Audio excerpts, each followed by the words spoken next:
Campise joins us. He's written a book called Adventures of a Rideshare Driver. And doesn't it just conjure up all kinds of interesting people that he might have met and some crazy stories, I'm sure, that he has to tell? Well, that's exactly what the book is. It takes you on that kind of a ride. So, Charlie, thanks for coming on. You're quite welcome. I'm glad to be with you today. What made you decide to be a rideshare driver, and was it what you thought it was going to be when you started? I was bored 3 days after retirement from a job which I held for over 40 years. I got on the computer and I started looking at different ads that were on the screen, and one said, "Be a driver for a Lyft." So I followed up on that, and 8 days later, I was a driver with Lyft in Austin, Texas, driver number 34, back when Lyft first got to Austin. I suppose there are about 3,400 Lyft drivers in the Austin area now. Wow. I got interested in writing the book because after about a year and a half of driving, my wife suggested that I keep a diary and ask passengers or invite them to write something in my diary. A lot of people did. Most of them wrote just a few comments.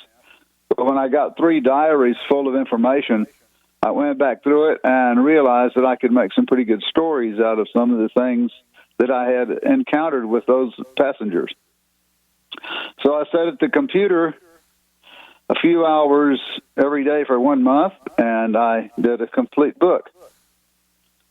That was at the very end of 2017, part of 2018. So 6 or 8 months later, I decided I would attempt to publish it. And then voila, there you go. And now you've got it. And, you talk about, you've had, more than 20,000 passengers. It's got to be even more than that number. Well, and you've driven for different companies. Yes. I've driven for 3 different companies in the Austin, Central Texas area. And I am now with all 3 companies, in excess of 12,300 trips. So I figure over 30,000 people now. Wow. And you With the pandemic, I'm focusing on delivering food, and I'm going to do that for about the next 6 weeks until this COVID thing calms down. But it seems that delivering food for these companies is even more lucrative than driving passengers.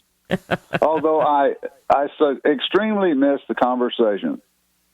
Because I love to chat with people. Yeah, I bet you do.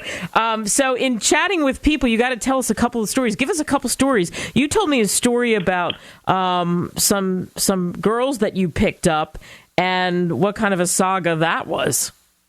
Yeah, outside of San Marcos, I was traveling home about 2:15 one morning and still had the app on, and that was on the road on which we live, and I got a request for a pickup.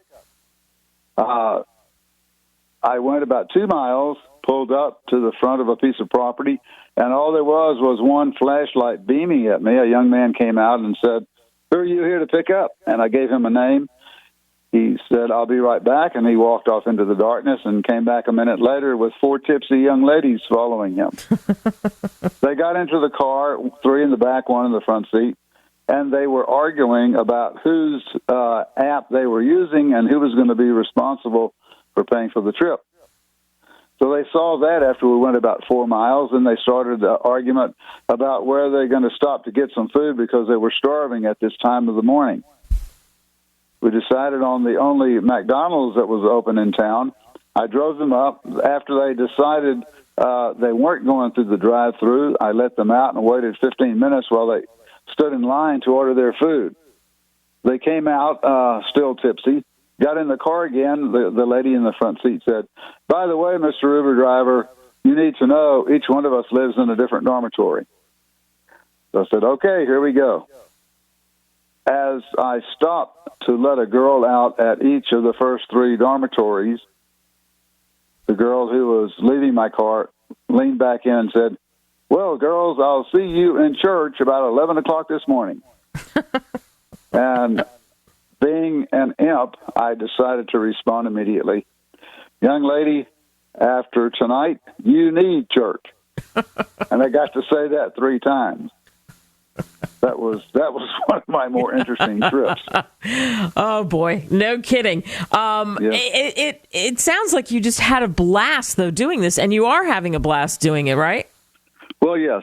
I have met people from over 80 different countries, and a lot of them have put information into my diary.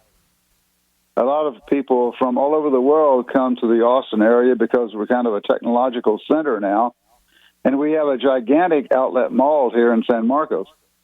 I get a lot of rides from people who are going back either to San Antonio or to Austin who have a trunk full of things for me to carry for them.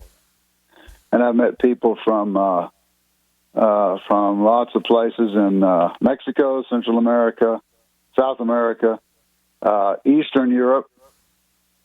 You want to hear the Czestochowa story? We want to hear it.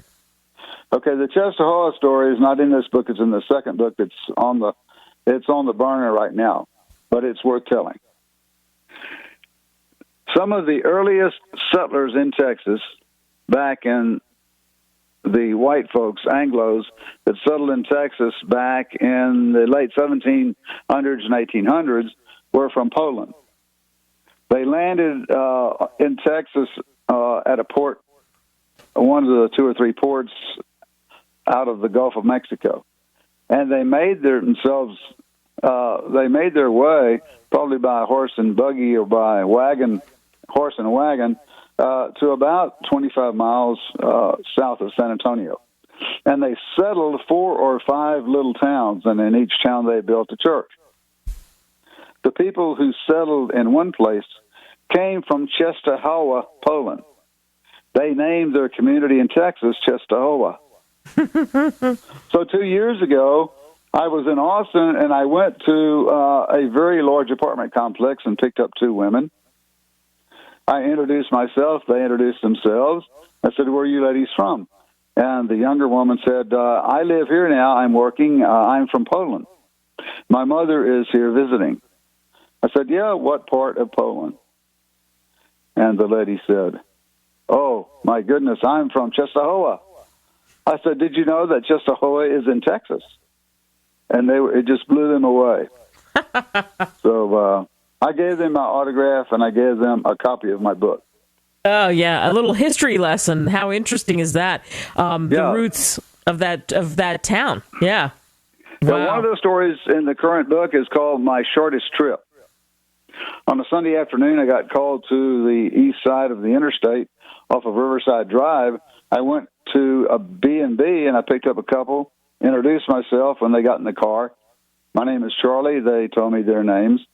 I said, "Where are you all headed today?" And they told me they were going to go to a restaurant. I said, "What brings you to Austin?" And the man said, "This is getting too personal. Stop at the next corner and let us out." That was my shortest trip ever, 3 blocks only. These This is too personal. Here in Austin from New York City. Oh my very gosh. short with their manners and short with their trip. Boy, no kidding. What do you hope people take away from reading your first one and then eventually your second one, Adventures of a Rideshare Driver?